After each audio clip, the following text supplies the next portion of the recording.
rated M for mature.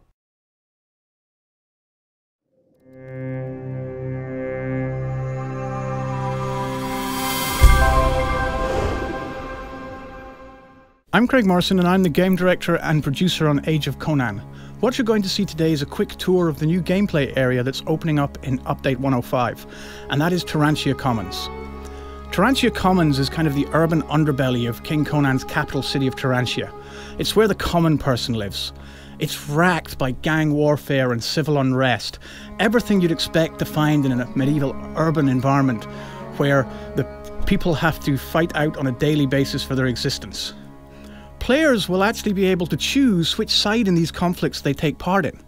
What you see here is a riot that's beginning to form. There is civil unrest in this area, and players will be able to make a dynamic choice in the zone whether they take the side of the rioters or the city guards. There are a series of quests that players can take part in that allow them to choose this side. They can even go as far as knocking on doors to rustle up more people to join the riots, or they can join the guards in trying to quell the riots.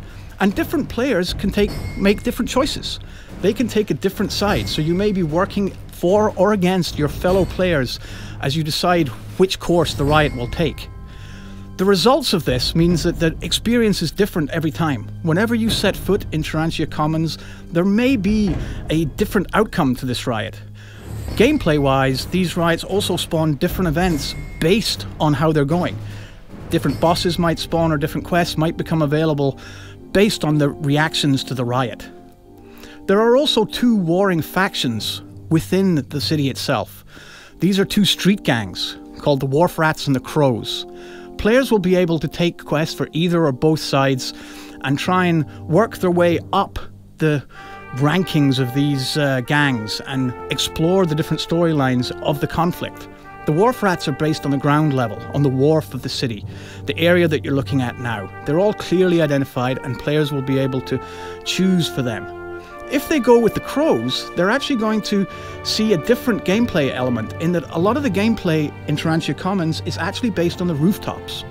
When you design an urban area in an MMO, a lot of the real estate doesn't get used because it's usually at the street level and the buildings are up above the player and inaccessible. What we wanted to do with Tarantia Commons is make the rooftops part of the gameplay experience. So many of the quests will take you up onto this majestic view above Tarantia Commons where you can take part in quests, either for or against the Crows, whether you're working for or against the rats themselves. So players will be able to explore the rooftops and enjoy these views and be able to play out some very dynamic gameplay in these environments. I think the team have done a really great job in adding a different element to the game with the rooftops. Tarantia Commons doesn't end there either.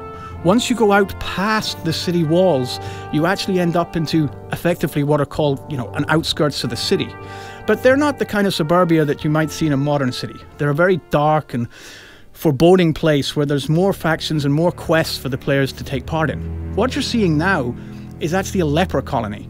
Here a plague has inflicted the people, and it's very different gameplay here. There are plague markings on the door, and the people are all obviously affected by some kind of malaise. And what you can see is that the NPCs react to the player's presence. They will try and come towards the player in an almost zombie-like fashion. And the player can actually pick up this disease if they're not careful and may have to do quests to try and clear themselves from the disease. And as you can see here, the locals will be all too willing to try and follow you and make sure that you get this disease. So it's a place you have to very carefully tread in. Tarantia Commons expands far beyond that as well, and next we move towards the other end of the playfield, where you have a large graveyard. And again, there's a storyline here about an evil that is growing in the city, and a character that the players will have to interact with or combat and move through a series of quests in the graveyard in another quite a spooky environment. So it's very different from the urban landscape inside the city walls, all within the same playfield. The team have made a lot of effort to try and make the experience in Tarantia Common very varied, with a lot of different type of dynamic quests for the players to take part in. Finally for today, a bit of a spoiler warning first. We wanted to show you one of the dynamic elements in the gameplay of a boss encounter that appears later in the Tarantia Commons experience. This is the Crow's Nest, and you're fighting a boss called Jovis in a single team level 80 instance. Now Jovis is an assassin, And here you can see him taking the fight to the players, and he's fighting much like a normal NPC would.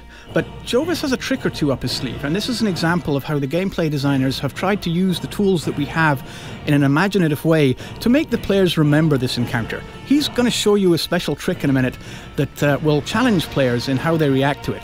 He runs to the fire and uses a strange dust in the fire that makes these gas clouds appear and envelop the room. Now what the players must do is grab fireside fans and try and waft the smoke out of the area so that they can continue. You see there someone actually failed to do it so well and got killed by the poison. So other members of the team have to quickly react, grab the fireside fans and try and get rid of the gas. It keeps the players on their toes and makes the encounter a little bit more memorable than just dealing with the boss. Using the environment like this, we're able to make the gameplay experience that little bit more exciting and varied. So players have to come up with the right tactics of how they're going to get rid of this gas and still handle the boss at the same time. I think the players will have a lot of fun trying to figure this one out and see what the best tactics there are and how they handle this boss. So there you have some insight into what makes Tarantia Commons fun and exciting for the players. I hope you'll all get to experience it when you come and check out the new game update for Age of Conan. Thank you for watching.